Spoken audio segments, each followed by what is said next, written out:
which piece of apparatus is essential for all rate investigations? देखो rate of reaction, अब आपने देखा है कि जब एसिड रिएक्ट हो रहा होता है किसी लेट से मेटल के साथ, तो हाइड्रोजन गैस रिलीज हो रही होती है। जब भी गैस रिलीज हो रही होती है तो हम उसको गैस को ट्रैप भी करते हैं, कभी कभार सिर्फ गैस को रिलीज भी होने देते हैं। जैसे यूजुअली कार्बोनेट, मेटल कार्बोनेट जब एसिड के साथ रिएक्ट करते हैं तो हम उसको मास बैलेंस पे रख देते हैं। ठीक है, तो गैस रिलीज होती है उसमें से, तो डिक्रीज इन मास हम लोग ले रहे होते हैं। लेकिन जो एक चीज हर रेट में कॉमन है ना, रेट का मतलब क्या है? स्पीड। जब भी आप किसी भी केमिकल रिएक्शन का रेट मेजर करोगे या स्पीड मेजर करोगे तो आपका पास डिनोमिनेटर में टाइम जरूर आएगा। और टाइम कैसे मेजर करते हो? तुम स्टॉप वॉच से मेजर करते हो। ठीक है, आगे बोलो।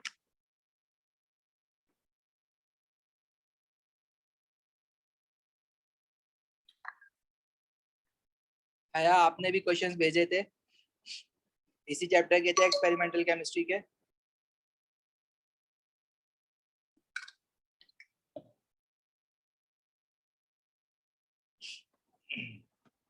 क्वेश्चन 3। अच्छा जी, क्वेश्चन 3 में हमारे पास, यस, क्वेश्चन 3 में काफी लोगों को प्रॉब्लम हो रहा है। देखो इसमें इसने कुछ अपैरेटसेस बनाए हुए हैं। यहाँ पे कैल्शियम कार्बोनेट HCl, तो इसमें प्रोड्यूस क्या होगा? कार्बन डाइऑक्साइड जो कि बाहर जा रही है, तो डिक्रीज इन मास हो रहा है इसमें रिएक्शन कंटेंट में, और डिवाइडेड बाय टाइम, इससे हम रेट निकालेंगे। एक्सपेरिमेंट 2 में हमारे पास अगेन कार्बन डाइऑक्साइड गैस निकल रही है और वो जाके गैस सिरिंज में ट्रैप होगी। तो again increase in volume of carbon dioxide in gas syringe divided by change in time, इससे हम रेट निकालेंगे।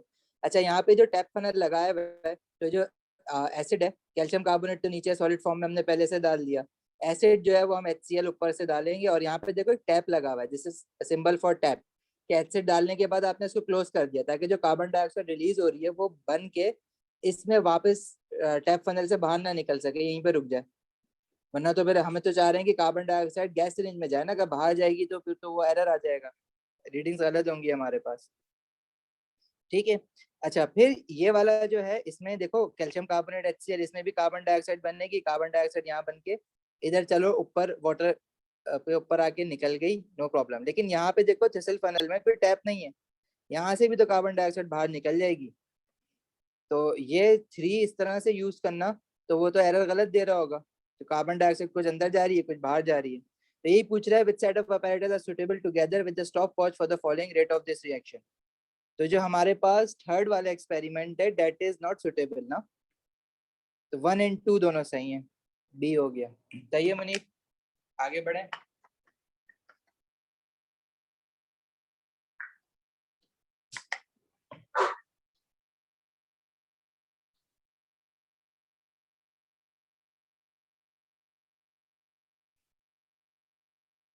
सेकंड क्वेश्चन कौन सा? क्वेश्चन 2 कह रहे हो?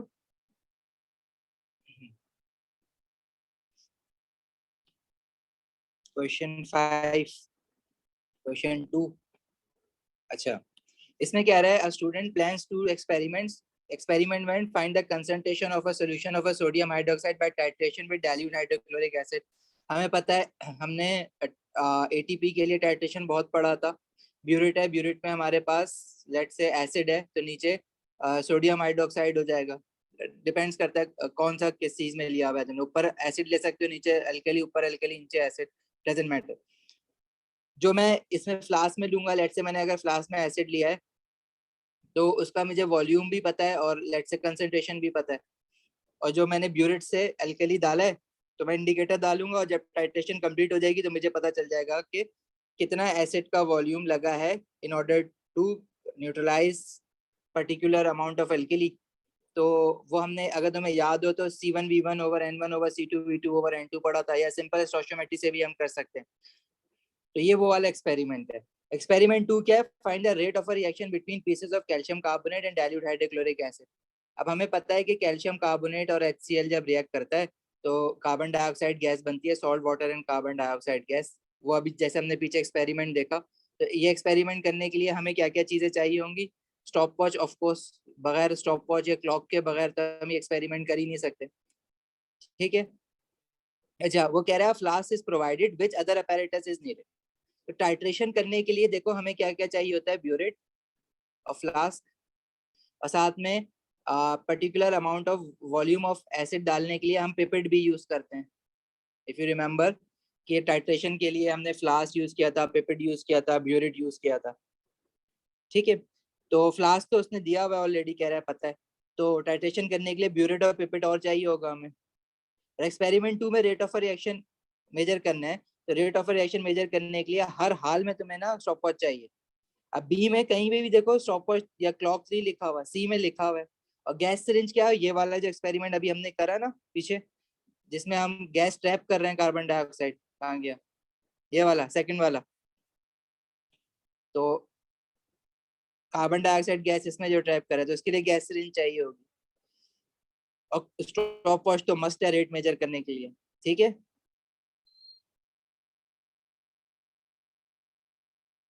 देखो टाइट्रेशन के क्वेश्चंस वैसे नहीं आएंगे जैसे कि एटीपी में आ रहे थे या पेपर 2 में आ रहे थे। एटीपी में तो जबरदस्त वाला क्वेश्चन आता है ना टाइट्रेशन का, वैसा क्वेश्चन पेपर 1 में बनेगा नहीं। लेकिन टाइट्रेशन का इस तरह के क्वेश्चन जरूर आ सकते हैं, जैसे अभी तुमने एक्सपेरिमेंटल केमिस्ट्री में देखा। शायद कि छोटी मोटी मोलर कैलकुलेशन का क्वेश्चन आ जाए पेपर 1 में ही, लेकिन वो बहुत सिंपल सा क्वेश्चन होगा। वो एमसीक्यूज में तुम लोगों को कर भी चुके हो, कि जैसे फॉर एग्जांपल HCl है और सोडियम हाइड्रोक्साइड है, वो रिएक्ट करके तुम्हें इक्वेशन दे देगा, सोडियम क्लोराइड और वाटर बन रहा है, और तुमसे इतना कह देगा क्या पता अपैरेटस बना के दे दे सिर्फ शो मानने के लिए कि भाई अपैरेटस बना हुआ है, और तुम्हें बोल दे कि जो तुम यूनिट में ले रहे हो वो सोडियम हाइड्रोक्साइड है, उसकी कंसेंट्रेशन जो है वो 0.1 मोल पर डेसीमीटर क्यूब है, और उसका वॉल्यूम जो लगा है न्यूट्रलाइज कराने के लिए नीचे जो एसिड है उसको लेट से 50 सेंटीमीटर क्यूब लगा है, और एसिड जो तुमने लिया था उसकी वॉल्यूम जो थी वो 25 सेंटीमीटर क्यूब थी, तो इसकी कंसेंट्रेशन बता दो। तो ये वाले क्वेश्चन हमने पेपर 2 में ज्यादातर किए हैं और पेपर 4 में किए, लेकिन इसका सिंपल सा हमारे पास हल ये होता है C1V1 over N1, C2V2 over N2। इसमें कंसेंट्रेशन ऑफ एसिड ले लिया है, तो वो हमें नहीं पता। वॉल्यूम ऑफ एसिड 25 है, moles of acid in equation कितना है, 1 मोल है, तो यहाँ पे 1 लिख दो। ये जो इक्वेशन में लिखा होता है डायरेक्ट यही लिख रहे होते हैं। इसी तरह कंसेंट्रेशन ऑफ एल्कली 0.1 है, volume of alkali 50 centimetre cube, mole of alkali equation में 1 है, तो यहाँ भी 1 लिख दो। जरूरी नहीं है कि हमेशा 1 1 हो। अगर मैं इसकी जगह सल्फ्यूरिक एसिड ले लेता HCl की जगह, तो 1:2 का रेशियो आ रहा होता। इस तरह का क्वेश्चन हाँ एक्सपेक्ट कर सकते हो, क्योंकि पेपर 4 नहीं हो रहा है, टाइट्रेशन जो है ज्यादातर पेपर 4 का ही पार्ट होता था, तो मोस्ट प्रोबेबली वो कुछ नॉलेज टेस्टिंग के लिए क्वेश्चन डाल सकता है यहाँ पे।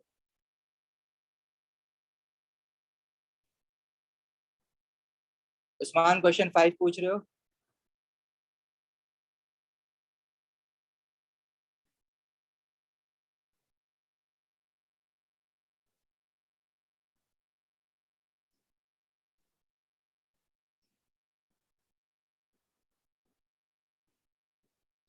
अच्छा, क्वेश्चन 5 में देखो कह रहा है a student wanted to follow how the rate of a reaction of sodium sulfide with acid varies with time. The reaction produces gaseous sulfur dioxide. अब गैस बन रही है, तो ऑब्वियसली तुम गैस सिरिंज भी यूज कर सकते हो उसको ट्रैप करने के लिए। उसका गैस को रिलीज करवा दो, तो चेंज इन मास से भी आप रेट ऑफ रिएक्शन मेजर कर सकते हो। ठीक है, तो इस तरह के तरीके आप यूज कर सकते हो। ये कह रहे हैं विच apparatus इज नॉट सुटेबल। अच्छा, नॉट सुटेबल। अब जैसे मैं apparatus A को देखूं इसमें, तो आपके पास देखो यहाँ टैप फनल लगा हुआ है, आपने यहाँ से लेट्स से एसिड गिराया, यहाँ से गैस बनेगी जो कि गैस सिरिंज में चली जाएगी। तो ए में ऐसा कोई प्रॉब्लम नहीं दिख रहा है जिसकी वजह से मैं बोलूँ कि ये नॉट सुटेबल है, तो ए apparatus सही है, आप यूज कर सकते हो। अच्छा, जो apparatus सी है उसमें भी देखो जो गैस बनेगी वो निकल के बाहर चली जाएगी, कॉटन वूल से, कॉटन वूल में होल्स होते हैं उसमें पास हो जाएगी।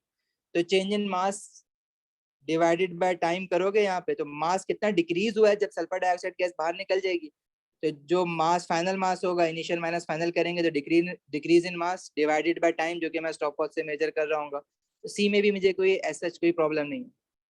अपैरेटस बी में यहाँ पे लगा हुआ है टैप फनल, यहाँ पे आपने एसिड डाला, गैस बनी और गैस बन के इधर चली गई, वाटर के ऊपर से पास हो गई। लेकिन जो सल्फर डाइऑक्साइड है ना, sulphur dioxide is a non metal oxide, right? और नॉन मेटल ऑक्साइड्स हमारी एसिडिक ऑक्साइड्स होती हैं। और एसिडिक ऑक्साइड ये इसलिए है, अब तुम लोगों ने देखो इसका पर्टिकुलर रिएक्शन पढ़ा हुआ है सल्फर डाइऑक्साइड का। सल्फर डाइऑक्साइड ऑक्सीजन के साथ सल्फर ट्राइऑक्साइड बनाता है, और एटमॉस्फेयर एनवायरनमेंट में तुम लोगों ने एसिड रेन के वक्त भी देखा है कि सल्फर डाइऑक्साइड वाटर में डिजोल्व हो जाता है to make sulphurous acid H2SO3। तो ये काम हम जो है क्या कहते हैं इसलिए नहीं कर सकते वाटर से, इसलिए इसको पास नहीं करवाएंगे क्योंकि वो डिजोल्व हो जाएगा पानी में, एसिड बन जाएगा, तो गैस तो कलेक्ट नहीं होगी ना। तो अपैरेटस बी में हमारे पास ये मसला है कि हम सल्फर डाइऑक्साइड गैस को ओवर द वाटर कलेक्ट नहीं करवा सकते। Why? Because it is soluble in water and it produces acid, acidic oxide है। ठीक है उस्मान सर जी। सर डी क्यों गलत है? डी डी क्यों गलत देखो, है? डी में आपके पास सल्फर डाइऑक्साइड गैस बनी, डी क्यों गलत है? नॉट, डी तो सही है ना। सर गलत होगा ना, क्योंकि वो थ्रस्टल फनल से भी तो जाएगी कुछ गैस। हाँ लेकिन उसमें वो वॉल चिसल नहीं लगा फनल हुआ। देखो वो डिप हुआ हुआ है, सोल्यूशन में डिप हुआ हुआ है, गैस जो बन रही है वो बाहर निकलेगी, वो यहाँ से इसलिए नहीं जाएगी क्योंकि ये डिप हुआ हुआ है ना इसके अंदर। वो जब ऊपर होता है जैसे उस वाले क्वेश्चन में ना, अगर मैं इसको यूं कर दूं, लेट्स से इसको मैं ना ऊपर कर दूं, यहाँ तक कर दूं, तो फिर ये प्रॉब्लम है हमारे पास। लेकिन अगर तुमने इसको सोल्यूशन में डिप कर दिया तो फिर ये हमारे पास प्रॉब्लम नहीं। ठीक है ठीक है सर। नेक्स्ट कौन सा है? क्वेश्चन 6। क्वेश्चन 6 में कह रहा है the table show the result of two reactions of N aqua solution of a salt, access sodium hydroxide, white PPT. White PPT तुम्हें पता है सोडियम हाइड्रोक्साइड डालने पे काफी चीजों के साथ बनता है, एल्यूमिनियम के साथ भी बनता है, जिंक के साथ भी बनता है, ठीक है, और कैल्शियम के साथ भी बनता है। डाइल्यूट, अच्छा फिर कह रहा है dilute nitric acid and aqua silver nitrate और व्हाइट पीपीटी। सिल्वर नाइट्रेट का व्हाइट पीपीटी, लेकिन हमें पता है कि देखो हमारे पास सिल्वर क्लोराइड के साथ व्हाइट पीपीटी बनता है, और जो सिल्वर आयोडाइड है वो येलो पीपीटी होता है। वो टेस्ट फॉर एनाइंस है ना, उस वाली टेबल में से देख के बता रहे हैं, व्हाइट पीपीटी होता है सिल्वर क्लोराइड का। तो मतलब हमारे पास इसमें क्लोराइड एनाइन तो प्रेजेंट है, ये तो कंफर्म है, तो जो क्लोराइड वाले ऑप्शन है वो ये है। अच्छा, अब एक्सेस एक्वा सोडियम हाइड्रोक्साइड के साथ व्हाइट पीपीटी किसका रह जाता है? अब देखो तुम्हारे पास जिंक है, जिंक क्लोराइड और कैल्शियम क्लोराइड। जिंक का अगर तुम लोग पूरा टेस्ट रिकॉल करो तो जिंक का पूरा टेस्ट क्या होता है कि आप जब few drops of sodium hydroxide डालते हो तो आपको क्या मिलता है? White PPT. ऐसा ही है ना। और क्या कहते हैं, जब आप एक्सेस सोडियम हाइड्रोक्साइड डाल देते हो इसमें तो पीपीटी डिसॉल्व हो जाता है, soluble in excess giving a colourless solution. वो तो कह रहा है कि एक्सेस में भी व्हाइट पीपीटी है, तो वो कैल्शियम का होता है, white PPT insoluble in excess. तो ये आपको याद करना है, टेबल टेबल याद होगा तो ये क्वेश्चन होंगे। तो ये कैल्शियम क्लोराइड हो गए हमारे पास। ठीक है अपना मुनीब।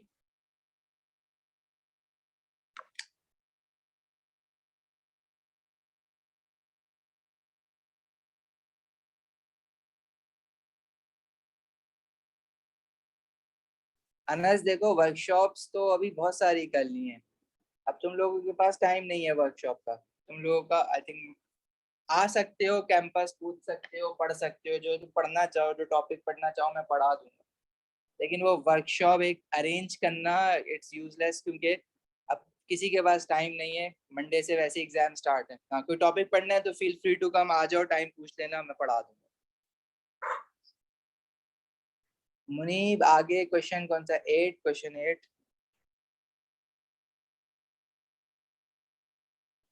Question 8 is easy. देखो इसमें क्या कह रहा है कि the diagram shows a simple laboratory apparatus for the preparation and collection of a dry gas। Dry gas मतलब विदाउट वाटर होनी चाहिए। तो पानी एब्जॉर्ब करने के लिए ना हम लोग कैल्शियम के compound, calcium chloride, calcium oxide, ये जो है ना वाटर को एब्जॉर्ब कर रहे होते हैं। बहरहाल इसमें ये कह रहा है व्हाट इज द गैस, तो कौन सी गैस ऐसी है जिसको हम क्या कहते हैं इस अपैरेटस के थ्रू जो है कलेक्ट कर सकते हैं, वो भी ड्राई फॉर्म में। तो देखो अब ये यहाँ पे जो मेथड कलेक्शन का हुआ है ना ऊपर, वो आखिर में हुआ है अपर डिलीवरी मेथड। मतलब ये वो उन्हीं गैसेस के लिए यूज होता है जो कि लाइटर देन एयर हो। अब लाइटर देन एयर होने के लिए एयर का जो एवरेज एमआर हम लोग लेते हैं वो हम लोगों ने क्या पढ़ा है? 28 ग्राम्स। तो वो जो भी गैस आप कलेक्ट कर रहे हो यहाँ पे, उसका जो एमआर होना चाहिए वो 28 ग्राम से कम होना चाहिए। तो अगर मैं कार्बन डाइऑक्साइड की बात करूं CO2, इसका एमआर 44 ग्राम है जो कि अपर डिलीवरी मेथड से कलेक्ट नहीं हो सकती। HCl की बात करूं, हाइड्रोजन क्लोराइड गैस, इसका एमआर जो होता है वो 36.5 आता है, अगेन ये भी कलेक्ट नहीं हो सकती। क्लोरीन जो है that is chlorine gas form में होती है Cl2, और इसका MR कितना आएगा 2 इंटू अपना क्या कहते हैं 2 इंटू 35.5 दैट इज 71 ग्राम्स। ये भी कलेक्ट नहीं हो सकती। अब बची एक gas, hydrogen gas. Simple. Next, कोई बीच में किसी का क्वेश्चन रह गया है तो पूछ लो। क्वेश्चन 8 मुझे दिखा लास्ट, अब क्वेश्चन 11 मुझे दिख रहा है। क्वेश्चन 11 पे चलते हैं।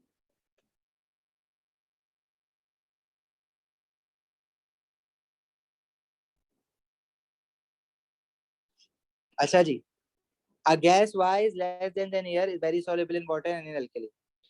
मतलब लेस देन एयर है, मतलब एयर से उसका MR कम होगा। Very soluble in water and is in alkali। alkali ये मतलब तुम्हारे पास वो जो गैस होगी वो मेटल ऑक्साइड होगी कोई। अच्छा जी, अब which method is used to collect a dry sample of the gas। अब देखो ड्राई सैंपल का मतलब क्या है कि ड्राइंग एजेंट जो होता है ना हमारे पास, calcium oxide is a drying agent. ये लिख लो अपने पास।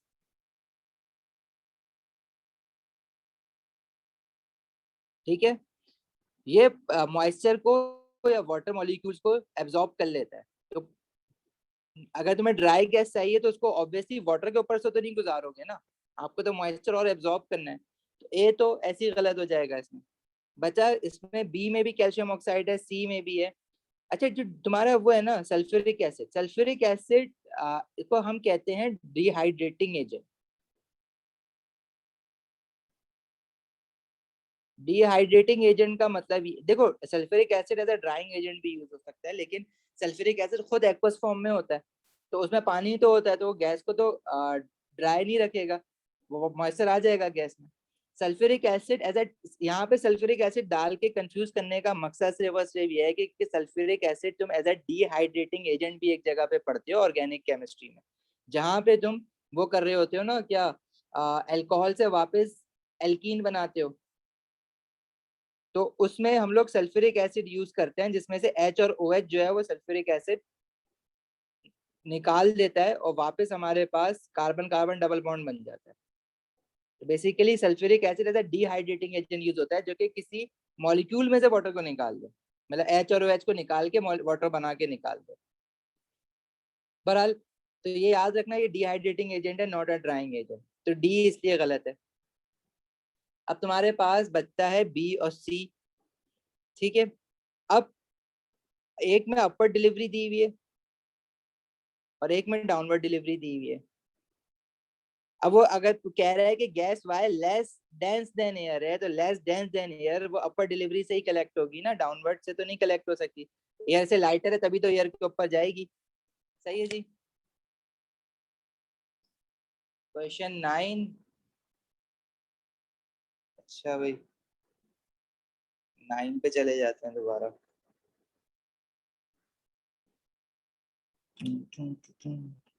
9, 9 इज वेरी इजी, मॉक में भी था पहले।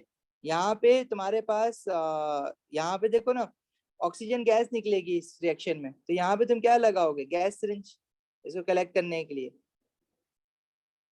रेट निकालना है ना, तो रेट और कैसे निकाल सकते हो, मास बैलेंस तो नहीं है नीचे। अब वो उसने पूछा एक्स पे क्या लगाना है, अगर यहाँ पे वो लिख देता है भाई वाई है, वाई पे क्या लगाना है, तो तुम वाई पे मास बैलेंस रख देते तो समझ आती बात। लेकिन वहां पे एक्स पे तुम क्या लगा सकते हो, गैस सिरिंज, उसके अलावा और कुछ लग भी नहीं सकता। ऐसे ट्यूब मुड़ के जब जाती है तो लगती गैस सिरिंज है।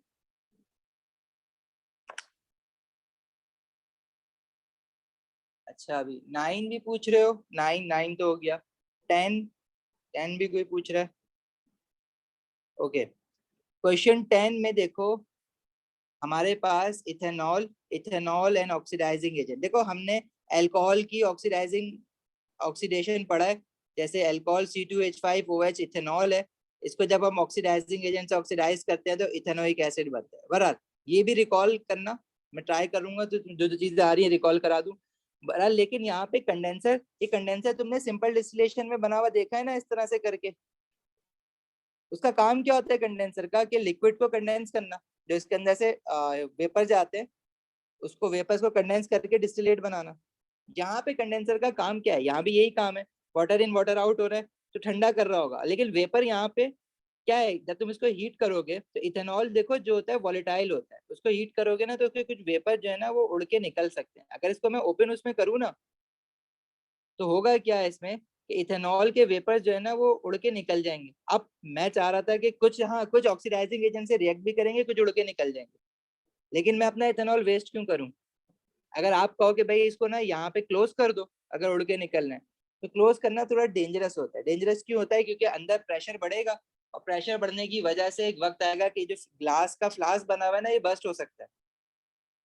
तो इसके लिए हम इथेनॉल को जो वेपर होकर निकल रहा है उसको रोकने के लिए हम जो तरीका यूज करते हैं, कंडेंसर लगा देते हैं। इथेनॉल का वेपर ऊपर जाएगा, वो ऊपर ठंडा होगा, ठीक है, ठंडा कोल्ड वाटर इन अंदर आ रहा है, कोल्ड वाटर आउट बाहर हो रहा है, तो उससे क्या होगा, ये कूल डाउन होके वापस कंडेंस होके वापस नीचे गिर जाएगा, तो उससे हमारा रिएक्शन जो है वो कंप्लीशन की तरफ जाएगा। तो it is use to prevent any ethanol from escaping।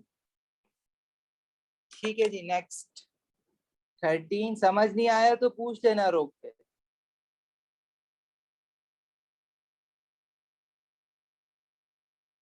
चले आगे 13। मतलब सर उसके बॉइलिंग पॉइंट को रीच होने से पहले उसको हाँ, वेपर रोकना है देखो हमें। इवेपोरेशन तो बॉइलिंग पॉइंट से पहले ही होती है।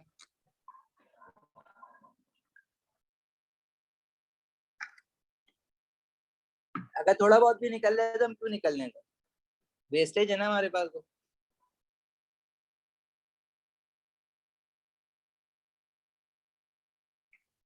अच्छा, क्वेश्चन 13, हाँ इसमें भी प्रॉब्लम है लोगों को काफी।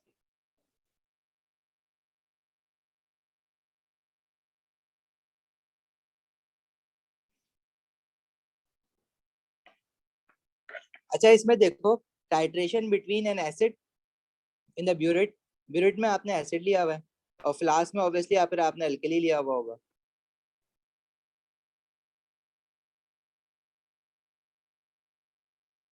You may need to reuse the same titration flask. Titration flask आपको दोबारा रीयूज करना है। मतलब क्यों करना है? आप टाइट्रेशन एक बार तो नहीं करते। एटीपी अगर तुम लोगों को याद हो तो 3 बार टाइट्रेशन करते हैं, 3 टाइटर वॉल्यूम लेते हैं।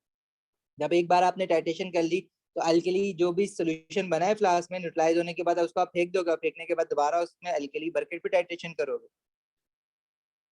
तो उसको पहले आप वॉश करते हो नेक्स्ट टाइट्रेशन करने से पहले। तो वॉश करने के लिए आप क्या यूज करोगे? देखो, वॉश करने के लिए आ, आपके पास, देखो इसमें हम जब टाइट्रेशन कर रहे हैं तो हमारा पर्पस क्या है कि जो OH नेगेटिव आयन है ऊपर से जो एसिड का H पॉजिटिव आयन गिर रहा है वो इसके को मिलकर न्यूट्रलाइज करा रहा है। तो हमें बेसिकली कैलकुलेशन करनी है कि नीचे कितना OH नेगेटिव आयन है। हम जब ब्यूरेट से एसिड गिरा रहे हैं तो हम ये कैलकुलेट मेजर करते हैं कि कितना वॉल्यूम ऑफ एसिड लगा, उससे हम पता लगा लेते हैं कि मोल्स ऑफ एसिड कितने यूज्ड हुए। अगर मोल्स ऑफ एसिड पता लग जाते हैं तो फिर हम पता लगाते हैं कि नीचे मोल्स ऑफ एल्कली आखिर कितना था, उससे एल्कली की कंसेंट्रेशन निकालते हैं। सही है। अगर आप उसको सही से वॉश नहीं करोगे, अगर पुराना कोई एसिड या H पॉजिटिव आयन यहाँ पे कहीं चिपका रह गया या कुछ भी रह गया है तो ये हमारे पास इश्यू होगा। अच्छा, तो हम इसको रिंस, मतलब वही ना, निकाल के पानी एक बार खंगाला और फेंक दिया पानी, दैट इज रिंस। तो वो पहले ऑप्शन में कह रहा है rinse with distil water and then with an alkali. देखो, अल्कली आप पिपेट से 25 centimetre cube exact volume measure करके डालते हो, उससे ना ज्यादा ना उससे कम। लेकिन अगर आपने उसको अल्कली से वॉश करके रखा हुआ है तो ऑलरेडी कुछ अल्कली पहले से उसमें प्रेजेंट है। अब आपने तो मेजर किया हुआ है और आप कह रहे हो कि मैंने सिर्फ 25 सेंटीमीटर की अल्कली डाला फ्लास्क के अंदर, पहले से कुछ ड्रॉप्स पड़े हुए थे अल्कली के, तो वो एरर हो गया तुम्हारी रीडिंग में।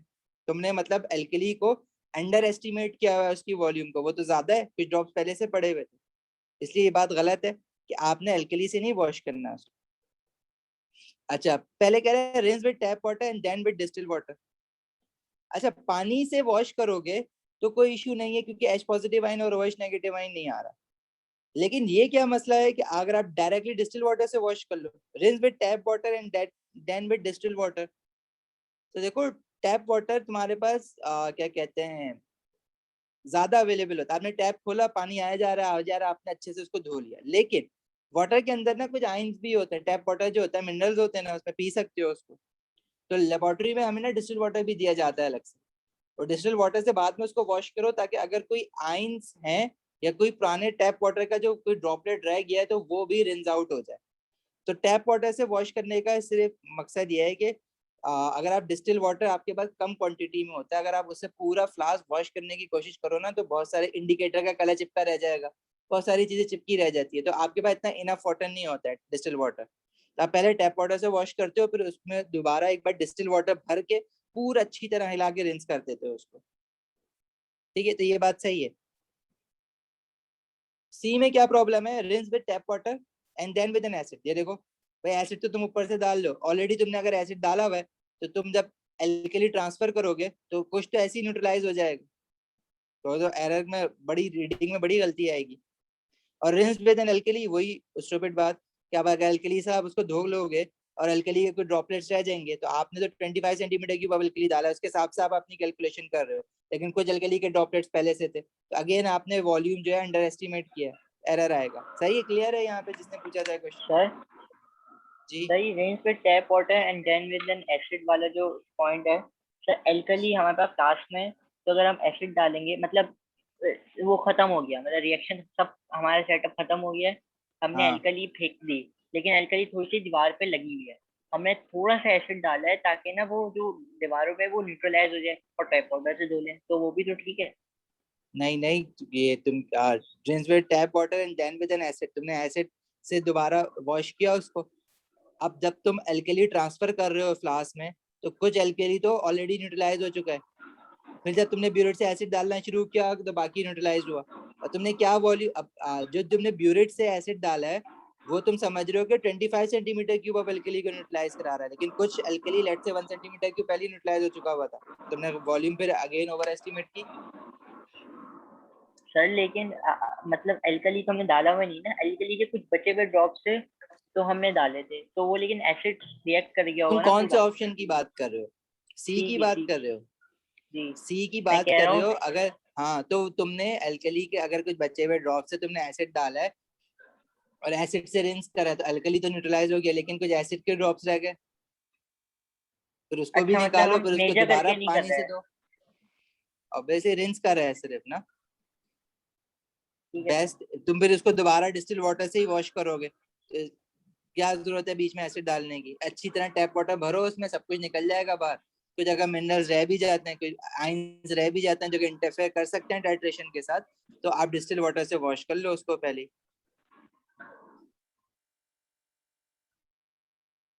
चलें आगे। क्वेश्चन 12 कौन पूछ रहा है? क्वेश्चन 12 में देखो, तुम्हारे पास क्रोमेटोग्राफी है। Fe3 पॉजिटिव आयन जो होते हैं ना, देखो टेस्ट फॉर कैटाइंस और एनाइंस में तुम्हें कलर याद होने चाहिए। Fe2 पॉजिटिव आयन का जो solution iron hydroxide, iron 2 hydroxide जो बनता है, उसका जो हमारे पास कलर है वो तुम लोगों को याद करना पड़ेगा उस टेबल से। ठीक है, ग्रीन कलर का सोल्यूशन बनाता है, दिस इज ग्रीन। और जो Fe3 पॉजिटिव आयन है वो रेड ब्राउन बनाता है। तो वो जो क्वेश्चन में से अंडरलाइन डाला हुआ है ना, तो बेसिकली तुमसे पहले कलर पूछ रहा है और बाद वाले इसमें प्रेसिपिटेट का कलर पूछ रहा है, तो this is red brown colour. और तुमसे फिर वो ये आर एफ वैल्यू पूछ रहा है। आर एफ वैल्यू कैसे निकालते हैं? Distance move by the solute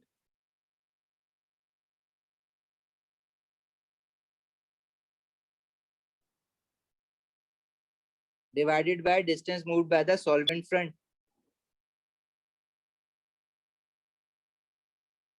तो सॉल्यूट ने, ये जो तुम्हारा Fe3 पॉजिटिव आइन है, इसने x डिस्टेंस ट्रेवल किया है, और जो आपका सॉल्वेंट फ्रंट है उसने y डिस्टेंस ट्रेवल किया है, तो x ओवर y इसकी आर एफ वैल्यू आएगी। ठीक है, पढ़ लेना इस क्वेश्चन को, आसान है, मुश्किल नहीं है। नेक्स्ट क्या पूछ रहे हो? क्वेश्चन 15।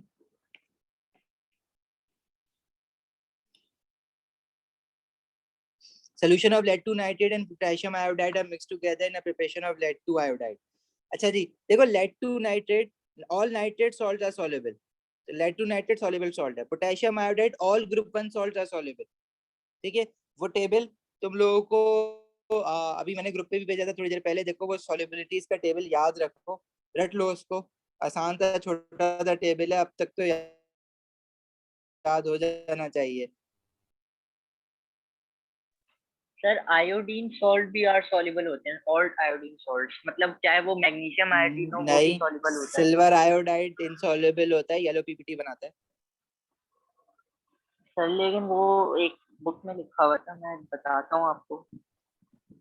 ये रहा बुक, छोड़ो ना, कैम्ब्रिज के उसमें लिखा हुआ है आयोडाइड सिल्वर आयोडाइड। ये येलो पीपीटी किसका बनता है? जब तुम सिल्वर नाइट्रेट डालते हो तो सिल्वर आयोडाइड बनता है।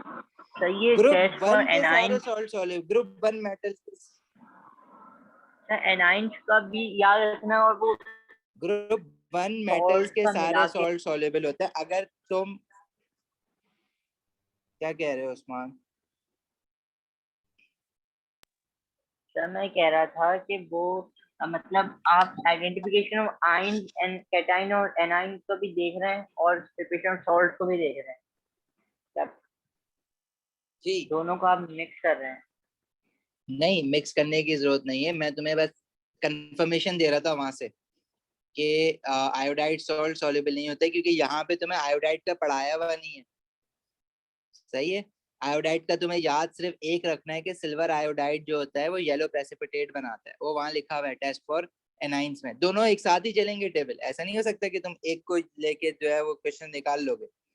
हाँ, यहाँ पे देखो लिखा हुआ है कि ग्रुप वन के जो भी सॉल्ट है ना, all group one salt are soluble. Potassium nitrate हो, पोटेशियम कार्बोनेट हो, पोटेशियम आयोडाइड हो, पोटेशियम क्लोराइड हो, सोडियम के साथ हो, लिथियम के साथ हो।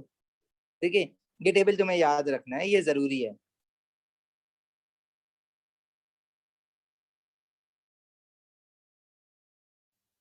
अच्छा, बहरहाल, तो lead two okay. Nitrate soluble salt है, पोटेशियम आयोडाइड भी सॉल्युबल सॉल्ट है।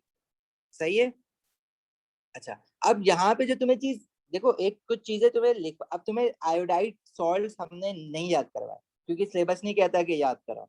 अब ये क्वेश्चन कैसे निकलेगा अगर वो लेड आयोडाइड क्या तुमसे पूछ लेता है? अब तुम्हें ना, देखो, तुमने जब लेड टू नाइट्रेट और पोटेशियम आयोडाइड मिक्स करा, तो दो सॉल्ट जब मिक्स करते हो और अगर कोई तीसरा सॉल्ट बन रहा है, तो इसका क्या मतलब है कि डिस्प्लेसमेंट रिएक्शन हो रहा है, मतलब more reactive metal less reactive metal को डिस्प्लेस कर रहा है। तो लेड टू नाइट्रेट जो कि PbNO3 होता है, और पोटेशियम आयोडाइड KI होता है। तो तुम्हारे पास पोटेशियम मोर रिएक्टिव है, वो पोटेशियम नाइट्रेट बनाएगा और लेड आयोडाइड बनाएगा। ऐसा ही है, यहाँ तक बात समझ आती है? अब ऑल नाइट्रेट्स आर सॉल्युबल, ये बात तुम्हें यहाँ से याद होनी चाहिए, जो तुम्हें लिखा है वो चाहिए। ऑल नाइट्रेट्स आर सॉल्युबल, चाहे कोई भी नाइट्रेट हो। तो जो पोटेशियम नाइट्रेट बना है, it has to be a soluble salt, ये सॉल्युबल सॉल्ट होगा। ग्रुप वन के सारे सॉल्ट सॉल्युबल होते हैं, इसलिए पोटेशियम आयोडाइड भी सॉल्युबल है। सॉल्युबल था तभी डिस्प्लेसमेंट रिएक्शन हुआ, वरना डिस्प्लेसमेंट रिएक्शन भी नहीं होता। ऑल नाइट्रेट्स आर सॉल्युबल, चाहे वो लेड नाइट्रेट हो चाहे वो सिल्वर नाइट्रेट हो, ये भी सॉल्युबल है। ये सॉल्युबल था तभी इन दोनों के बीच में डिस्प्लेसमेंट रिएक्शन हुआ। तो तुम्हारे पास अब बचा क्या? Which method can be use to separate lead two iodide from the mixture? अब लेड टू आयोडाइड जो है वो तुम्हारा कौन सा सॉल्ट हो सकता है? अब देखो, आयोडाइड के सारे सॉल्ट सॉल्युबल नहीं होते। एक तो सिल्वर आयोडाइड है जो कि हम लोग देख चुके हैं। समझ आई? अच्छा, अब मसला ये है कि अगर तुम्हें तो नहीं पता कि लेड टू आयोडाइड सॉल्युबल है या इनसॉल्युबल है, तो अगर तुम कहोगे भाई ये सॉल्युबल है, तो मैं क्या करूंगा? इवेपोरेशन करूंगा। लेकिन इवेपोरेशन, अगर दो सॉल्युबल सॉल्ट है, अगर तुम्हें ये तो कंफर्म पता है ना कि पोटेशियम नाइट्रेट सॉल्युबल सॉल्ट है,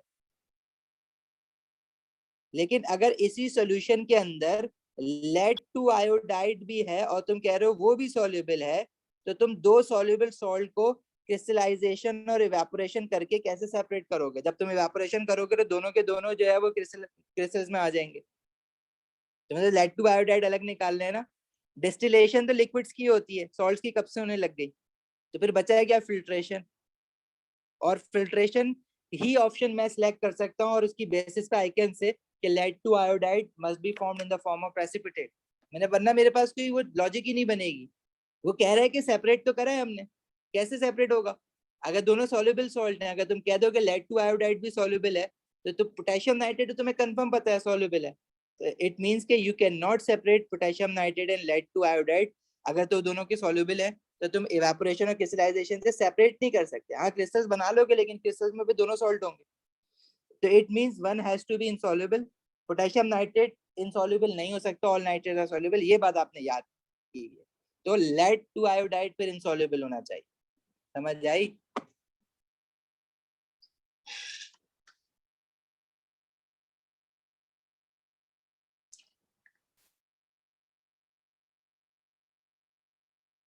सही है उस्मान, आगे बढ़े, समझ आ गया क्वेश्चन?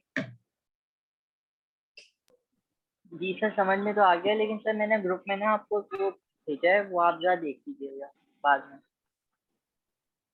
ओके,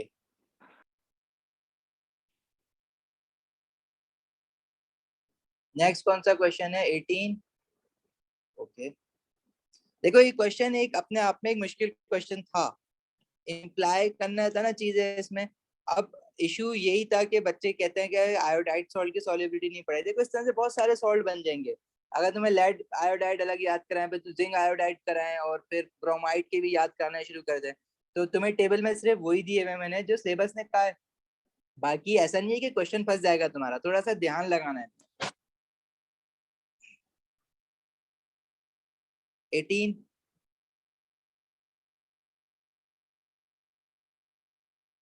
सेपरेशन फनल याद है ना, किस तरह दो इमिसिबल लिक्विड्स को सेपरेट करने के लिए होता था ना, मतलब लेस डेंस और डेंसर लिक्विड। जैसे कि मेरे पास ऑयल एंड वाटर है, दोनों मिक्स नहीं होता, ऑयल ऊपर रह जाता है, वाटर नीचे होता है, तो फिर मैं टैप खोल के पहले उसमें से वाटर ड्रेन आउट करा लूंगा, फिर ऑयल ड्रेन आउट करा लूंगा।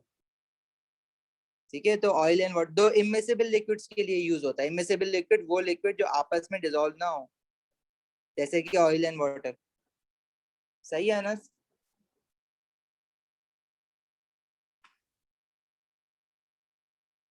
मुनीब देखो, लेड टू आयोडाइड हमने अज्यूम नहीं किया, हमारे पास और कोई ऑप्शन ही नहीं।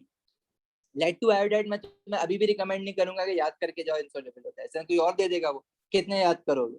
जितने उसने दिए उतने याद करो, बाकी आपने यहाँ से अपनी समझ लगानी है कि पोटेशियम नाइट्रेट सॉल्युबल सॉल्ट है, और अगर कोई तुम्हारे पास कोई पोटेशियम आयोडाइड या लेड टू नाइट्रेट रिएक्टेंट में से एक्सेस में था, वो रह गया है, तो तुम कुछ भी कर लो, इवेपोरेशन क्रिस्टलाइजेशन करके सिर्फ लेड टू आयोडाइड, अगर तो वो सॉल्युबल हो तो तुम उसके क्रिस्टल्स अलग नहीं कर सकते। तो तुम्हारे पास एक ही मेथड बचता है, वो है फिल्ट्रेशन। इट मींस कि lead two iodide has to be a insoluble salt. Distillation तो दो मिसेबल लिक्विड्स को सेपरेट करने के लिए होती है ना, on the basis of the difference in boiling point. Distillation का तो कोई ताल्लुक ही नहीं है यहाँ पे।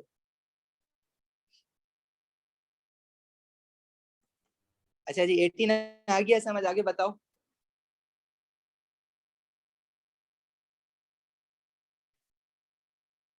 आया, आपके इसी चैप्टर के क्वेश्चंस थे। सर सेपरेटिंग फनल जो है उसकी पिक्चर कैसी होती है? पिक्चर कैसी होती है उसकी? ऐसी होती है ना जो मैंने बनाई है, बहुत बुरी बनाई है, समझ नहीं आ रही?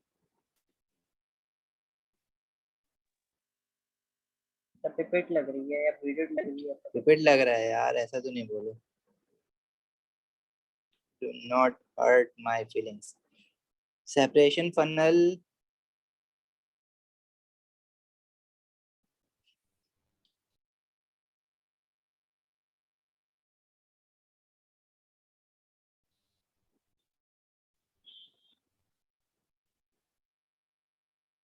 इस तरह का होता है,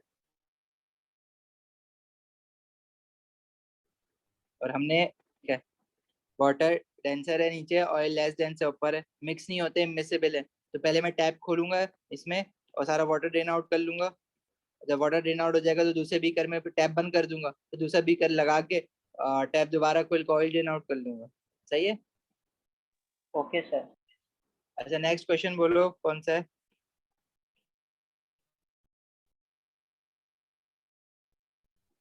20। Okay, it is suspected that a lollipop contains traces of poisonous green dye, boiling point 73 degrees Celsius, as well as two harmless orange and red dyes, boiling point 69 degrees Celsius and 73 degrees Celsius. What is the best method by which the green dye may be detected? अब देखो, एक तुम्हारे पास green die है, उसका boiling point 73 degree Celsius है। एक तुम्हारे पास orange है, उसका बॉइलिंग पॉइंट 69 डिग्री सेल्सियस है। और तीसरा तुम्हारे पास रेड डाई है, उसका बॉइलिंग पॉइंट भी 73 डिग्री सेल्सियस है। ग्रीन डाई और रेड डाई का बॉइलिंग पॉइंट जो है वो 73 डिग्री सेल्सियस है। अगर आपके माइंड में बॉइलिंग पॉइंट देख के ये आ रहा है कि हम उसको डिस्टिलेशन करके सेपरेट कर सकते हैं, लेकिन डिस्टिलेशन तो तब सेपरेट करेगी ना जब there is a difference in boiling points. तो 73 डिग्री सेल्सियस पे दोनों बॉइल कर रहे होंगे, दोनों डिस्टिलेट में साथ आ जाएंगे, इसलिए डिस्टिलेशन यहाँ पे नहीं हो सकता। तो हमारे पास दूसरा तरीका क्या है? Paper chromatography. डाइस को सेपरेट करने का और दूसरा तरीका क्या है? Paper chromatography. ठीक है,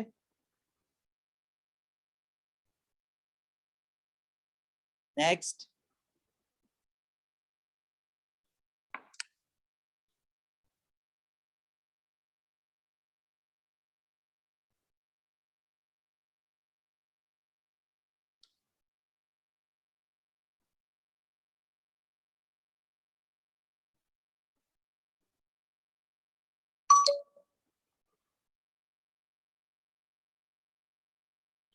थर्टी फाइव।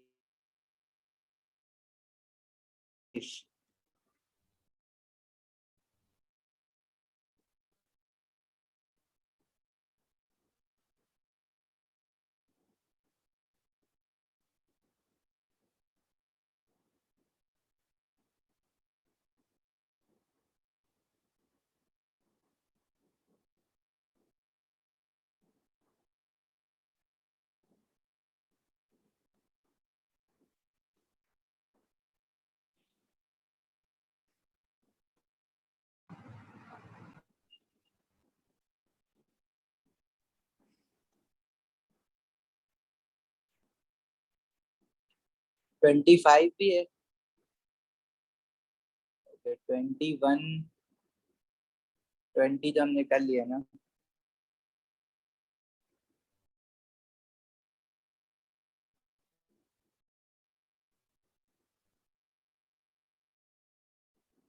ओके, 21। देखो जहां भी कॉपर ऑक्साइड तुम्हारे पास हो ना, तो इसमें से हम क्या करते हैं, कॉपर ऑक्साइड में कॉपर टू पॉजिटिव आयन होता है, उसको रिड्यूस कराते हैं। एक्सट्रैक्शन ऑफ मेटल वाली कहानी है ये। और कॉपर को रिड्यूस कराने के लिए देखो इलेक्ट्रोलिसिस, तो सारे मेटल्स को रिड्यूस कराने के लिए हम इलेक्ट्रोलिसिस तो कर ही सकते हैं। साथ में जो एल्यूमिनियम से नीचे होते हैं उनको हम हीटिंग विद कार्बन या कोक के साथ हीट करके रिड्यूस करवा सकते हैं। लेकिन कॉपर से नीचे जितने भी हैं उनको सिर्फ हम हाइड्रोजन गैस के साथ हीट करके भी रिड्यूस करवा सकते हैं। ठीक है, अच्छा। अब एक्स वाई जी ये कह रहा है कि gas Z is to be separated from a mixture of X Y and Z by the apparatus shown. जब भी कॉपर ऑक्साइड होगा ना, तो इसका क्या मतलब है कि इसमें से अगर कोई इस तरह का apparatus बना हुआ है ना और हीटिंग भी कर रहे हैं, इट मींस कि हाइड्रोजन गैस तो पास हो रही है इसमें से, और हाइड्रोजन गैस इसको रिड्यूस कराएगी इनटू कॉपर एलिमेंटल फॉर्म में लाने के लिए। मतलब एक्स वाई जी में से अगर हाइड्रोजन गैस होगी कोई एक, जो यहाँ पे रुक जाएगी क्योंकि वो एज अ रिड्यूसिंग एजेंट काम करेगी यहाँ पे, और यहाँ पे रिएक्ट हो जाएगी, तो इसमें से हाइड्रोजन गैस तो रुक जानी है। ठीक है, फिर आगे जो गैसेस बची हैं तुम्हारे पास, वो सोडियम हाइड्रोक्साइड से जब पास होगी, तो वहां पे सोडियम हाइड्रोक्साइड अल्कली है, और अल्कली से जब कोई एसिडिक गैस पास होगी, एसिडिक गैस कौन सी होगी? जो नॉन मेटल ऑक्साइड्स होती हैं, वो रिएक्ट होके यहाँ पे रुक जाएगी, और जो बाकी तीसरी गैस होगी जेड, वो बच के निकल के आ गई। मतलब गैस जेड ऐसी होनी चाहिए जो हाइड्रोजन ना हो और जो एसिडिक भी ना हो, मतलब नॉन मेटल ऑक्साइड भी ना हो। ठीक है, अच्छा। एक्स और वाई में से एक गैस हाइड्रोजन जरूर है, कॉपर ऑक्साइड को देख के मैं बता रहा हूँ, और एक गैस नॉन मेटल ऑक्साइड जरूर है। तो अगर एक्स हाइड्रोजन है तो वाई कार्बन डाइऑक्साइड हो सकता है, क्योंकि कार्बन डाइऑक्साइड एसिडिक गैस है, नॉन मेटल ऑक्साइड है। ठीक है, अगर एक्स कार्बन डाइऑक्साइड है तो वाई को फिर हाइड्रोजन होना चाहिए था, लेकिन यहाँ पे नाइट्रोजन लिखा हुआ है। अब बी में ऑक्सीजन और हाइड्रोजन है, मतलब इसमें से कोई भी एसिडिक ऑक्साइड नहीं है, मतलब ये भी नहीं हो सकता। सी में नाइट्रोजन और ऑक्सीजन है, और एक्स है, इसमें से भी कोई एसिडिक ऑक्साइड नहीं है, इसमें तो हाइड्रोजन भी नहीं है। मेरे पास ऑप्शन बचता ए है, जिसमें एक गैस हाइड्रोजन और एक gas carbon dioxide. Carbon dioxide यहाँ पे, वाई जो है वो यहाँ पे रुकेगा, और एक्स जो है फिर वो यहाँ पे रुक जाएगा कॉपर ऑक्साइड के साथ रिएक्ट होके। तो जेड जो होगी वो ऐसी गैस होनी चाहिए जो कि हाइड्रोजन भी ना हो और कोई एसिडिक ऑक्साइड भी ना हो, तो that is nitrogen. Inert gas है, कहीं भी रिएक्ट नहीं होगी और ओवर द वाटर कलेक्ट हो जाएगी। सही है। 21 के बाद क्या है? 25।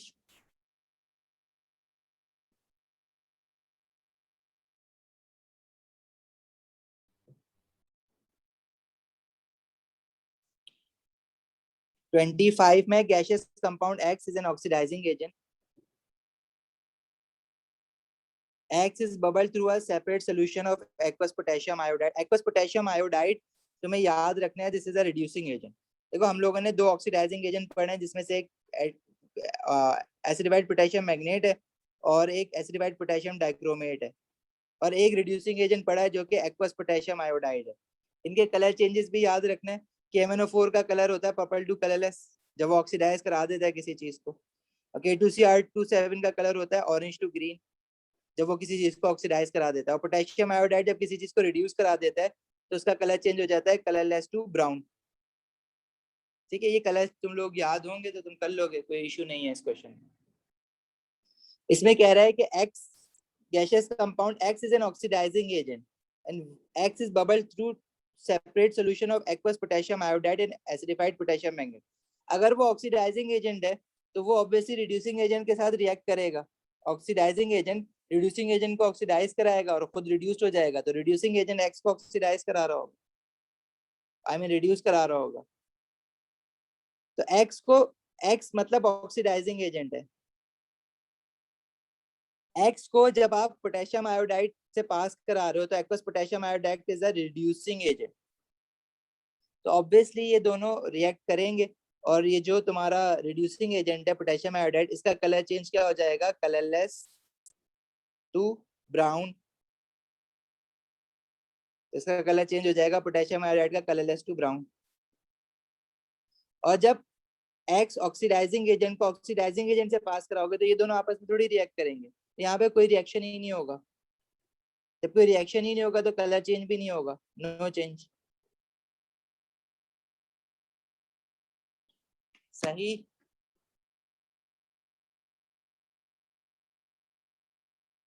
25 22 भी पूछ रहे हो? तुम लोगों ने क्वेश्चन करे हैं, मैं रैंडम पूछ रहे हो?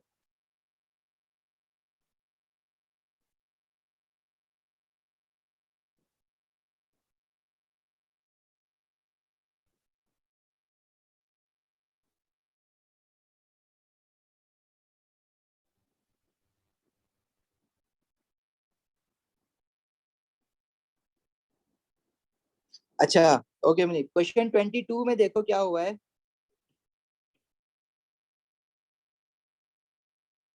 इसमें कह रहा है in experiment 1 ammonium carbonate was reacted with dilute hydrochloric acid. तो कार्बोनेट, मेटल कार्बोनेट या अमोनियम कार्बोनेट जब एसिड के साथ रिएक्ट करता है तो आ, हमारे पास जो गैसेस प्रोड्यूस्ड होती हैं वो salt water and carbon dioxide. अच्छा, कार्बन डाइऑक्साइड जो है वो एसिडिक गैस है, और एसिडिक गैस जब डैम लिटमस पेपर से टच करेगी तो क्योंकि वो एसिडिक है तो डैम लिटमस पेपर को वो रेड कलर का कर देगी, मतलब ब्लू लिटमस को रेड कर देगी। इसमें से एक लिटमस पेपर रेड है, एक्सपेरिमेंट 1 का दिखा रहा हूँ अभी, और एक लिटमस पेपर ब्लू है। कार्बन डाइऑक्साइड एसिडिक गैस है, जब वो निकलेगी तो दोनों लिटमस पेपर से जब टकराएगी तो रेड वाला तो वैसा का वैसे ही रहेगा क्योंकि वो ऑलरेडी रेड है, लेकिन जो ब्लू वाला है वो ब्लू से रेड कलर का हो जाएगा। सही है मुनीब, यहाँ तक बात समझ आई? एक्सपेरिमेंट 1 में जो ब्लू लिटमस है वो रेड कलर का हो जाएगा, तो दोनों के दोनों लिटमस पे रेड कलर के होंगे इसमें। एक्सपेरिमेंट 2 में क्या किया है? सोडियम हाइड्रोक्साइड लिया है और अमोनियम कार्बोनेट लिया है। अच्छा, और हीट भी करा है साथ में। देखो ये एक रिएक्शन है ना कि जब एल्कली अमोनियम कार्बोनेट्स के साथ रिएक्ट करते हैं, किसी भी अमोनियम कार्बोनेट ही नहीं, अमोनियम का कोई भी सॉल्ट हो, अमोनियम सल्फेट हो, अमोनियम क्लोराइड हो, तो जब भी एल्कली अमोनियम सॉल्ट के साथ रिएक्ट करते हैं तो salt, water and ammonia gas बनती है। ये रिएक्शन अक्सर हम भूले हुए होते हैं।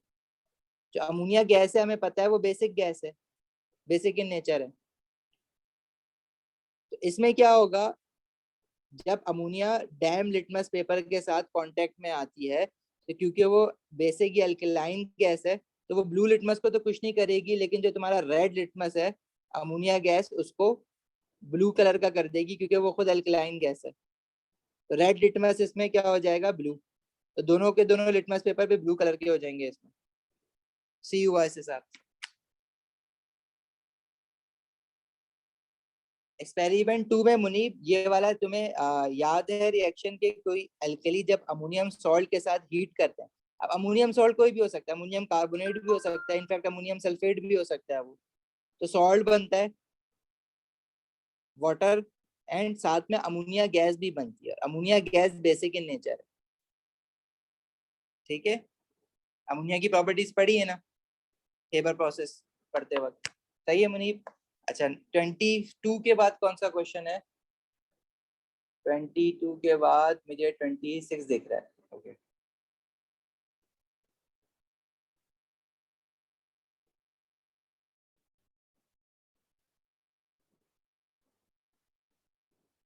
ट्वेंटी सिक्स में कह रहा है colourless solution is known to contain a sodium salt. Sodium salt अब कुछ भी हो सकता है। कैटाइन तो तुम्हें पता है सोडियम है। एनाइन क्लोराइड भी हो सकता है, आयोडाइड भी हो सकता है, सल्फेट भी हो सकता है, नाइट्रेट भी हो सकता है। Test were carried out to determine the identity of an anion. Anion की आइडेंटिटी तुम्हें फाइंड आउट करनी है, कार्बोनेट है, क्लोराइड है, नाइट्रेट है या सल्फेट है, ठीक है जी। अच्छा, अब वो कह रहे हैं कि टेस्ट करने के लिए हमने एसिड डाला पहले, सही है, फिर nitric acid followed by aqua silver nitrate. Aqua silver nitrate डाला है और कोई पीपीटी नहीं आ रहा है, तो मतलब क्लोराइड और आयोडाइड तो नहीं है, क्योंकि एक्वा सिल्वर नाइट्रेट जब डालते हैं तो अगर क्लोराइड आयन होता है तो सिल्वर क्लोराइड का व्हाइट पीपीटी आ जाता है, और सिल्वर आयोडाइड का येलो पीपीटी आ जाता है। तो क्लोराइड और आयोडाइड तो नहीं है। अब ऑप्शन में आयोडाइड तो नहीं है, लेकिन क्लोराइड जरूर दिया हुआ है, तो इससे मुझे ये तो कंफर्म हो गया कि क्लोराइड मेरा प्रेजेंट नहीं है एनाइन में। अच्छा, फिर कह रहा है कि nitric acid followed by barium nitrate. Barium nitrate कब डालते हो? जब बेरियम सल्फेट बनाना होता है, मतलब सल्फेट एनाइन जब मुझे टेस्ट करना होता है, तो उसका भी वाइट पीपीटी आता है, तो इट मीन सल्फेट भी नहीं है। अब रह क्या गया, कार्बोनेट। अगर कार्बोनेट होता और मैं एसिड डालूं कोई भी, तो कार्बन डाइऑक्साइड गैस निकलेगी ना, वो तो कह रहा है नो रिएक्शन, इसका मतलब है कार्बोनेट भी नहीं है, तो बचा गया नाइट्रेट। सही है आया, आगे बढ़े। सर नाइट्रेट का क्या रिएक्शन होता है? नाइट्रेट की कोई टेस्टिंग नहीं है, सॉल्युबल सॉल्ट होते हैं ना सारे के सारे, तो कोई पीपीटी नहीं आएगा। हाँ, नाइट्रेट एनाइन को अगर तुम टेस्ट करना चाह रहे हो, एक कहाँ चला गया, सर एल्युमिनियम फॉइल वाला करेंगे ना? हाँ ये वाला करोगे, sodium hydroxide aluminium foil ammonia produced, ठीक है। और ऐसा कुछ करा ही नहीं है हमने अभी, नाइट्रेट के नाइट्रेट का पॉजिटिव रिजल्ट आएगा ही नहीं, क्योंकि करा ही नहीं है ऐसा कुछ। 27, a gas G has no smell, it is not poisonous, it reacts with hydrogen at a high temperature and pressure. What is gas G? तो आई थिंक देखो, नो स्मेल, स्मेल तो चलो बहुत सारी गैसेस की नहीं होती। Not poisonous, carbon monoxide toxic gas है, पॉइजनस गैस है, इसके बारे में तुम जानते हो, एटमॉस्फेयर एनवायरनमेंट में तुमने पढ़ा है। अच्छा, reacts with hydrogen at a high temperature and pressure, यहाँ से आइडिया हो जाएगा कि हाइड्रोजन के साथ एक गैस तुम रिएक्ट कराते हो अमोनिया बनाने के लिए, जो कि नाइट्रोजन है, ठीक है। रिएक्ट कर रही है हाइड्रोजन के साथ, इसका मतलब हीलियम नहीं हो सकती, क्योंकि हीलियम नोबेल गैस है, वो रिएक्ट ही नहीं करती है। तुम्हारे पास बचा क्या, nitrogen and chlorine. Chlorine again is a poisonous gas, ठीक है। और क्लोरीन जो है वो रूम टेम्परेचर पे भी हाइड्रोजन के साथ रिएक्ट कर जाती है HCl बनाने के लिए। तो हाई टेम्परेचर पे जो हम रिएक्ट करवा रहे होते हैं हाइड्रोजन के साथ, that is nitrogen in order to make ammonia. सही है या चले आगे। 27 के बाद बताओ 29। 29 क्वेश्चन कह रहा है कि which piece of apparatus is used to measure 1.5 centimetre cube of solution accurately. देखो, तुम्हारा पिपेट जो होता है वो एग्जैक्ट वॉल्यूम मेजर करने के लिए यूज होता है, 25 का है तो 25 ही मेजर करेगा, 50 का है तो 50 मेजर करेगा। पिपेट जो है usually 10 centimetre cube, 25 centimetre cube या 50 सेंटीमीटर क्यूब की वॉल्यूम्स में आते हैं। तो 1.5 सेंटीमीटर क्यूब से तो पिपेट का कोई ताल्लुक नहीं है। Measuring cylinder measures volume to an accuracy of 1 centimetre cube. तो हाँ, ये 1.5 सेंटीमीटर क्यूब मेजर तो कर सकता है, लेकिन बहुत ज्यादा एक्यूरेटली नहीं होगा, क्योंकि 1 सेंटीमीटर क्यूब की एक डिवीजन होती है, फिर सेकंड 2 सेंटीमीटर क्यूब की होगी। तो बीच में तुम्हें अंदाजे से आधा भर के 1.5 सेंटीमीटर क्यूब मेजर करना पड़ेगा। तो ये अप्रोक्सीमेटली तो मेजर कर लेगा, नॉट एक्यूरेटली, चाहे वो 25 सेंटीमीटर क्यूब का मेजरिंग स्टैंडर्ड हो या 50 सेंटीमीटर क्यूब का। Burette measures volumes to an accuracy of 1 decimal place. याद है 0.0 में कहता था हमेशा 1 डेसिमल प्लेस लिखो, तो वो 1.1 1.2 भी मेजर करेगा, 1.3 की भी डिवीजन दिखेगी, 1.4 की भी दिखेगी। तो तुम्हारे पास ऑब्वियसली ब्यूरेट इसका आंसर है। सर बाकी सब की वो क्या होती है स्मॉलेस्ट रीडिंग नोट करने की? हाँ, अप्रोक्सीमेट तुम पिपेट से तो कर ही नहीं सकते हो ना, पिपेट में तो डिवीजन ही नहीं है, बस एक ही डिवीजन है 25 सेंटीमीटर की जो टोटल भर लिया। मेजरिंग स्टैंडर्ड से कर तो सकते हो, but that won't be accurate ना, वेरी अप्रोक्सीमेट, रफ वैल्यू होगी। Okay sir. नेक्स्ट बोलो कौन सा क्वेश्चन है? 29 तो हो गया, आगे 35 तक क्या था?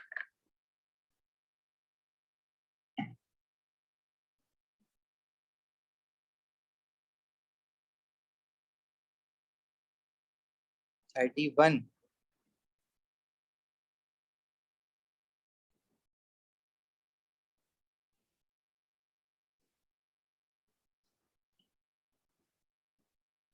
देखो अगेन, टेस्ट फॉर कैटाइंस और एनाइंस का टेबल याद है तो क्वेश्चन इस तरह के होंगे, वरना वो फंसते रहेंगे तुम लोगों के। कह रहा है सोडियम हाइड्रोक्साइड डाला, ग्रीन पीपीटी आया। ग्रीन पीपीटी हमने एक ही के साथ देखा है, आयरन 2 पॉजिटिव आयन के साथ, ठीक है।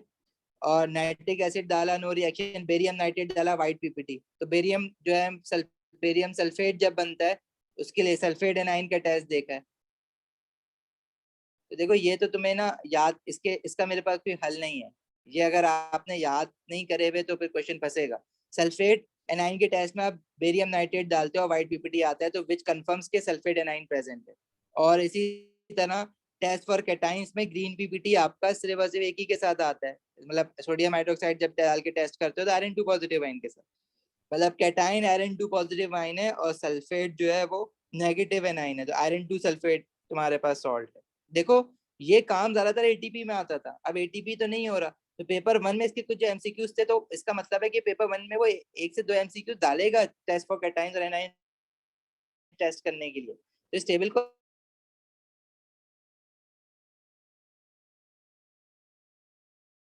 अच्छी तरह याद कर लो। अब now is the time you should know.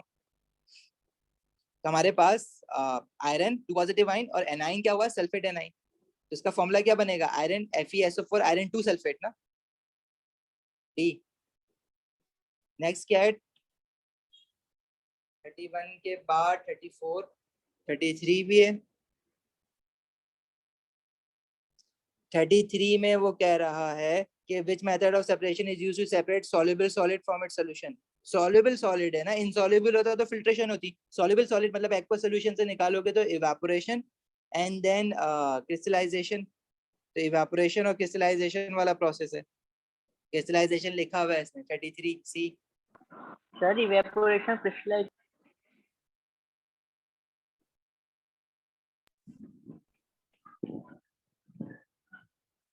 क्या कह रहे हो उस्मान? इवेपोरेशन और क्रिस्टलाइजेशन एक ही चीज होती है? हाँ एक ही है, या तो सिर्फ इवेपोरेशन लिख देगा, क्रिस्टलाइजेशन नहीं लिखेगा, या क्रिस्टलाइजेशन लिख देगा, इवेपोरेशन नहीं लिखेगा। मतलब इवेपोरेशन करने के बाद आप क्रिस्टलाइजेशन करते हो, तो एक ही मेथड के 2 स्टेप्स हैं, ये दोनों साथ भी लिख सकता है, इवेपोरेशन एंड क्रिस्टलाइजेशन। क्वेश्चन 34 में तुम्हें उसने तो कहा है सर कि apparatus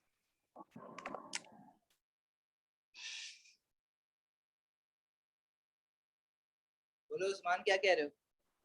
मैं कह रहा हूँ सर इवेपोरेशन करते वक्त क्रिस्टल्स फॉर्म नहीं होते? नहीं, जब उसको ठंडा करते हो सैचुरेटेड सॉल्यूशन को, इवेपोरेशन करने के बाद तब क्रिस्टल्स फॉर्म। Okay sir. अच्छा, इसमें कह रहा था apparatus is used to separate aqueous copper to sulfate. Aqueous copper to sulfate हमें पता है soluble salt है, ठीक है।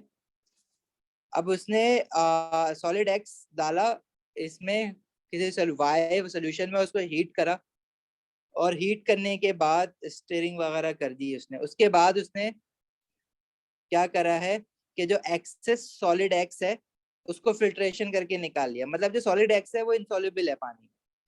यहाँ पे रिएक्ट हो रहा होगा तभी तो कॉपर टू सल्फेट बना है इसमें, ठीक है। तो देखो जब भी हम सॉल्ट बनाते हैं रिएक्शन से, तो हमारे पास एसिड्स वाले रिएक्शन ना इन्वॉल्व हो जाते हैं, या फिर डिस्प्लेसमेंट हो जा रही होती है। मतलब मोर रिएक्टिव मेटल का सॉल्ट जो है वो लेस रिएक्टिव मेटल वाले सॉल्ट में से उसके कैटायन को डिस्प्लेस करके वो उसके साथ लग रहा होता है, ठीक है। तो अब यहाँ पे अगर मैं कॉपर लूं और कॉपर मेटल है उसको आयरन टू सल्फेट सोल्यूशन में डालूं, मतलब आप इसमें डिस्प्लेसमेंट रिएक्शन अगर कहो कि तो कॉपर अगर मोर रिएक्टिव मेटल होता तो आयरन को डिस्प्लेस कर देता ना, लेकिन copper is less reactive metal than iron. Iron ऊपर होता है ना सीरीज में कल नसीमा के मंगेतर वाली, तो copper can not displace iron, तो ये ए नहीं हो सकता। तुम कहोगे कॉपर टू क्लोराइड लिया है, एसिड के साथ रिएक्ट करा है, तो एसिड के साथ मेटल ऑक्साइड मेटल कार्बोनेट जरूर रिएक्ट होते हैं, लेकिन क्लोराइड्स कहाँ तुमने पढ़ा है कि मेटल क्लोराइड जो है वो एसिड के साथ रिएक्ट हो रहा है? ऐसा तो कोई रिएक्शन नहीं पड़ा। डिस्प्लेसमेंट भी नहीं होगी क्या? डिस्प्लेसमेंट, अगर तुम इसमें डिस्प्लेसमेंट करने जाओगे तो कॉपर H पॉजिटिव आयन को डिस्प्लेस नहीं कर सकता ना, रिएक्टिविटी सीरीज में नीचे होता है।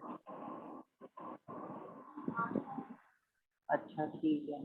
ठीक है। अच्छा, तीसरी बात, जो तुम्हारा ऑप्शन सी है इसमें कह रहा है कॉपर टू ऑक्साइड, हाँ copper metal oxide sulphuric acid से रिएक्ट करेंगे। देखो अभी शायद उस्मान तुम ही बात कर रहे थे ना कि कॉपर एलिमेंटल फॉर्म में सल्फ्यूरिक एसिड के साथ रिएक्ट नहीं करता डाइल्यूट एसिड के साथ, लेकिन कॉपर ऑक्साइड रिएक्ट करेगा, कॉपर कार्बोनेट रिएक्ट करेगा, ठीक है। तो वो जब रिएक्ट करेगा कॉपर ऑक्साइड, मेटल ऑक्साइड है, सल्फ्यूरिक एसिड के साथ रिएक्ट करेगा, it will form copper sulphate and water. अच्छा, कॉपर ऑक्साइड अगर ये कह रहा है कि सॉलिड एक्स जो है वो एक्सिस में लिया है, तो वो सॉलिड है।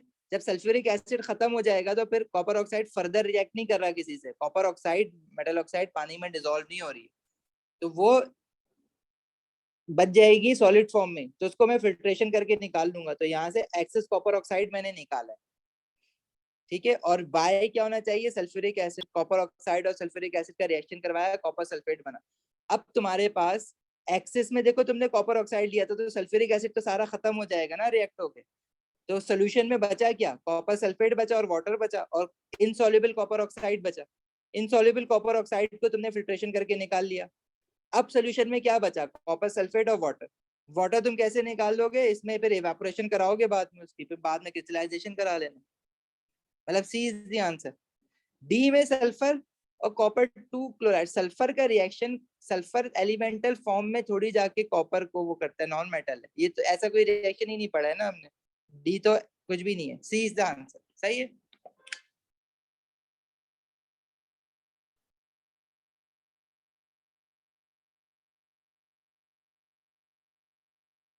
आगे बढ़े।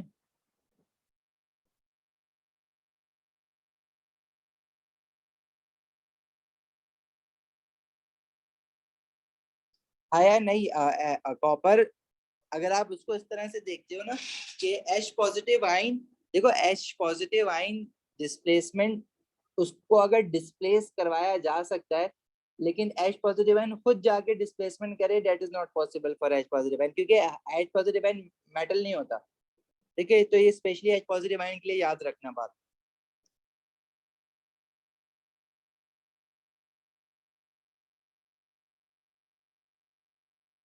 नेक्स्ट क्या है 35, two test are carried out on substance that, flame test producing a red flame. अच्छा, अब इस क्वेश्चन में ना थोड़ी सी नॉलेज, ये क्वेश्चन मुझे अच्छा लगा था तो मैंने डाल दिया था, लेकिन इसमें ना अपना फ्लेम टेस्ट वाली चीज जो है ना वो तुम लोगों को नहीं आती है। हाँ, टेस्ट 2 कह रहा है Z is dissolved in water and dilute nitric acid is added followed by aqueous silver nitrate, a yellow PPT is produced। तो यहाँ पे येलो पीपीटी किसका होगा, सिल्वर के साथ येलो पीपीटी, सिर्फ एक ही चीज तुम्हारे पास टेस्ट फॉर एनाइन में, डेट इज आयोडाइड। तो येलो पीपीटी आयोडाइड का होता है, सिल्वर आयोडाइड। तो it can be lithium iodide और सोडियम आयोडाइड। अच्छा, फ्लेम टेस्ट क्योंकि हमारे सिलेबस में है नहीं ये, क्वेश्चन बेसिकली आईजीसीएसई का है, मैंने सिर्फ इसकी वजह से डाला था, टेस्ट 2 की वजह से। अब इसमें से लिथियम आयोडाइड होगा या सोडियम आयोडाइड होगा, बेसिकली जब तुम आईजीसी वाले जो है ना, इनके फ्लेम कलर्स भी याद करते हैं कि लिथियम आयोडाइड को अगर हम बर्न करें तो क्या फ्लेम का कलर होगा, और सोडियम आयोडाइड को बर्न करें तो क्या फ्लेम का कलर होगा। तो सोडियम आयोडाइड के साथ व्हाइट या ब्लू कलर का कुछ फ्लेम दिखता है, लिथियम आयोडाइड के साथ रेड दिखता है। तो आंसर इसका बी है, बट टेस्ट 2 बस तुम्हारे लिए इम्पोर्टेंट था इसमें। ठीक है, तो 35 यू गाइस कैन लीव। आगे बोलो 35 के बाद।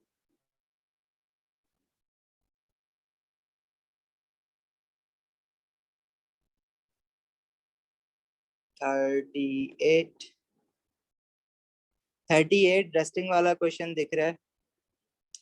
ओके, रेस्टिंग के लिए आयरन के साथ रेस्ट करने के लिए हमें क्या क्या चाहिए, वाटर एंड ऑक्सीजन। ठीक है, ये दो चीजें चाहिए। तो in which tube is a physical change taking place, rusting is reaction हो रहा है ना, केमिकल चेंज है, तो this is rusting, this is a chemical change not a physical change. तो ए तो नहीं हो सकता इसका आंसर।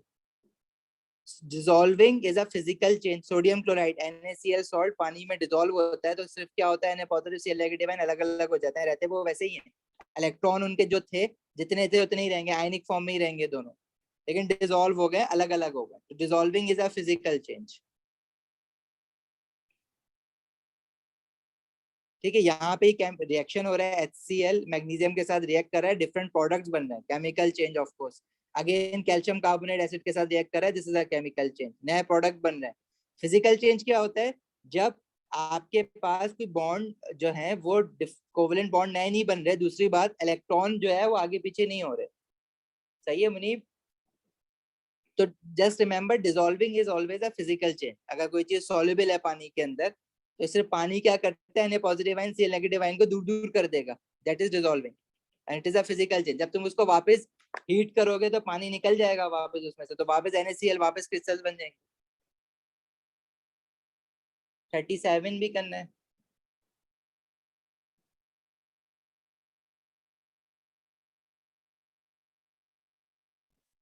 37 में कह रहा है कि which piece of apparatus used to measure 25 centimetre cube of aqueous sodium hydroxide। तो 25 सेंटीमीटर क्यूब एल्कली हम यूजुअली किस में मेजर कर रहे होते हैं, पिपेट से मेजर कर रहे होते हैं ना, फ्लास्क में डालने के लिए। अब तुम ये कहोगे कि भाई इससे भी कर सकते हैं, इससे भी अच्छा, ये जो तुम्हारे पास जो कॉनिकल फ्लास्क होता है उससे भी कर सकते हैं, ग्रेजुएशन उसमें जरूर होती है, लेकिन मेजरिंग 25 सेंटीमीटर क्यूब, ये एग्जैक्ट फिगर तुम लोग कहाँ पढ़ते हो, पिपेट जब यूज कर रहे होते हो। ठीक है, तो यूजुअली आप पिपेट से 25 सेंटीमीटर क्यूब मेजर कर रहे होते हैं exact. 39, blue copper two sulphate crystal are heated until they turn into white powder. देखो कॉपर टू सल्फेट ब्लू कब होता है, जब इसके अंदर वाटर ऑफ क्रिस्टलाइजेशन होता है, और वो कितने भी मोल्स हो सकते हैं, लेट्स से मैं 5 moles of water of crystallisation ले लूं, तो इसको हम कहते हैं हाइड्रेटेड कॉपर टू सल्फेट। अच्छा, इसको अगर मैं हीट करूं, तो हीट करने पे बेसिकली क्या होता है, इसमें से वाटर ऑफ क्रिस्टलाइजेशन इवेपोरेट हो जाता है, और फिर ये बन जाता है एनहाइड्रस कॉपर टू सल्फेट। तो जो हाइड्रेटेड कॉपर टू सल्फेट होता है उसका कलर ब्लू होता है, और एनहाइड्रस कॉपर टू सल्फेट उसका कलर व्हाइट होता है। ठीक है, अच्छा तब क्या कह रहा है कि ये copper two sulphate, blue copper two sulphate किस तरह heated until they turn into white powder, white powder ही है। अब इसको थोड़े दिन के लिए छोड़ दिया, और फिर उसके बाद थोड़े दिन बाद वो ब्लू होना शुरू हो गया, मतलब मॉइस्चर, जो एयर में मॉइस्चर था वो तुम्हारे पास एब्जॉर्ब होना शुरू कर दिया कॉपर टू सल्फेट ने, और वापस इसके साथ आगे वाटर लग जाएगा, तो ये दोबारा से स्लोली ब्लू ब्लू होना शुरू हो जाएगा। तो वाटर एब्जॉर्ब करता है कॉपर टू सल्फेट एयर में, अगर इसको रख के छोड़ दो। तो why does the white powder starts to turn blue, तो मॉइस्चर या वाटर दोबारा एब्जॉर्ब हो रहा है इसमें, simple, water is absorb from the air causing the reaction to reverse। 39 is D।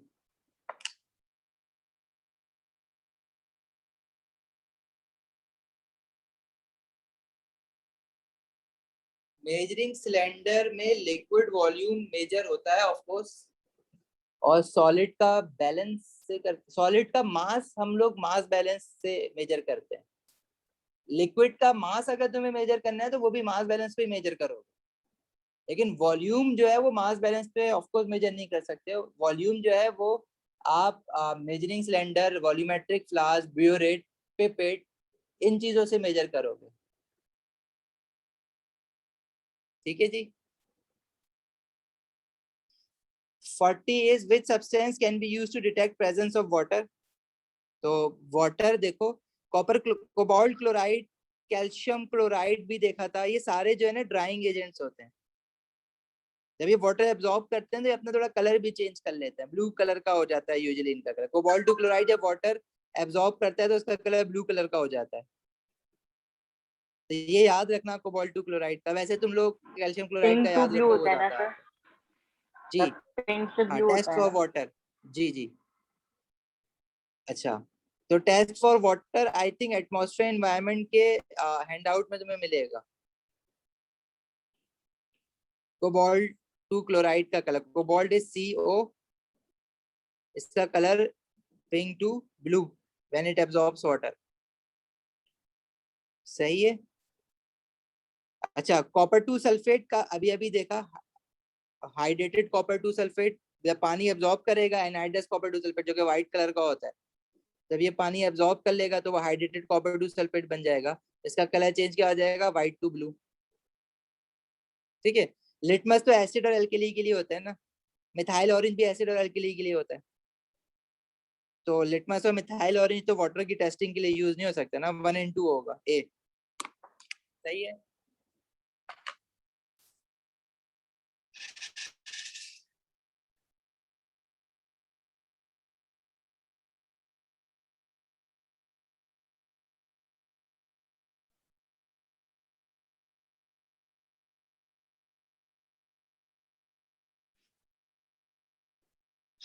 अच्छा, उस्मान कहाँ लिखा है all iodine salts are soluble?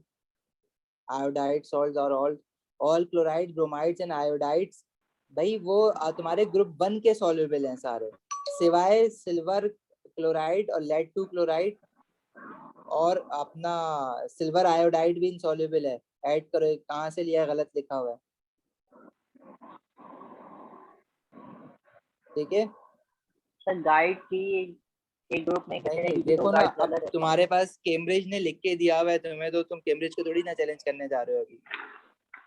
जो नहीं मतलब वो बोला गाइड वो में गलत करने लिखा जा हुआ है, रहे हो। गलत लिख टेस्ट दिया फॉर हुआ कैटाइंस और एनाइंस के टेबल में क्लियर कट, ये तो सिलेबस से टेबल उठाया हुआ है। और यहाँ पे ये व्हाइट है। पीपीटी, जी सर। सॉरी येलो पीपीटी जो बनता है आयोडाइड का, वो सिल्वर आयोडाइड का बनता है। तो ऐसी गलती ना करो, जो तुम्हें रिसोर्स दिए हुए वहां से पढ़ो। ठीक है। आगे पीछे के बड़े रिसोर्सेज हैं, फंसा देंगे तुम्हें। ठीक है।